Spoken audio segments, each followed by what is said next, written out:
महाराष्ट्र का एक छोटा सा शहर वर्धा, शांति से भरा लेकिन इतिहास में गूंजता हुआ। यहाँ गांधी जी ने सत्याग्रह की नींव रखी, विनोबा भावे ने भूमि दान का बीज बोया। यहाँ की हवाओं में विचार है, कदमों में विरासत है।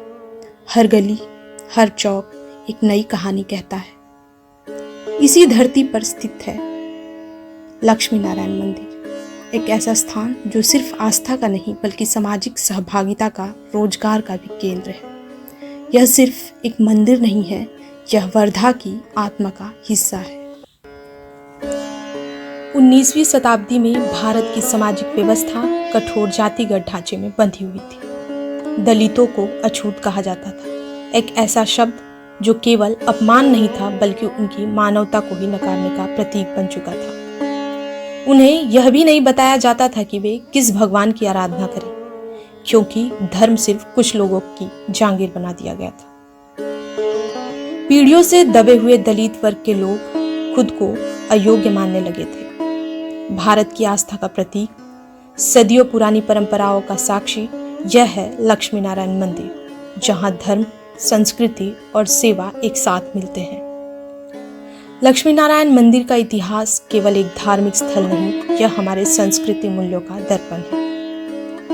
वर्धा का लक्ष्मी नारायण मंदिर एक प्रतिष्ठित धार्मिक स्थल था, जिसे सेठ बच्छराज जी के मार्गदर्शन में 1905 में बनवाया गया था। 1907 में लक्ष्मी नारायण मंदिर की मूर्तियां स्थापित की गई। 1920 के दशक तक इस मंदिर के दरवाजे भी उसी सामाजिक परंपरा का पालन करते थे, दलितों के लिए बंद। 1928 में गांधी जी ने जब ये स्थिति देखी तो उन्होंने इस व्यवस्था के खिलाफ आवाज उठाई। अगर हरिजन मंदिर में नहीं जा सकते तो मुझे भी मंदिर में कोई अधिकार नहीं। विनोबा भावे ने स्थानीय लोगों को इस सामाजिक अन्याय के खिलाफ जागरूक किया और जनता से सीधा संवाद किया। एक समाज सेवी और गांधी जी के निकट सहयोगी जमनालाल बजाज ने आगे आकर कहा कि अगर दलितों को मंदिर में प्रवेश नहीं दिया गया तो वह भी वहां पूजा नहीं करेंगे। 17 जुलाई 1928 यह वह दिन था जब लक्ष्मी नारायण मंदिर के दरवाजे पहली बार दलितों के लिए खोले गए।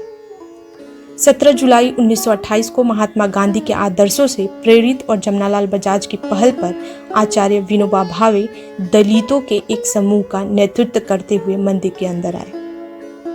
यह भारत का पहला मंदिर था जहां दलितों को प्रार्थना करने का अवसर मिला।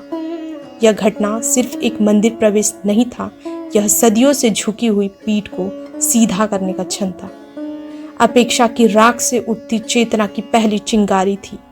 आस्था से बराबरी का अधिकार लौटने की शुरुआत थी। इस घटना के बाद वर्धा का यह मंदिर भारत का पहला ऐसा मंदिर बना जहां सार्वजनिक रूप से हरिजनों को प्रवेश की अनुमति दी गई। ईश्वर सबका है और उसके घर का दरवाजा भी सबके लिए खुला होना चाहिए।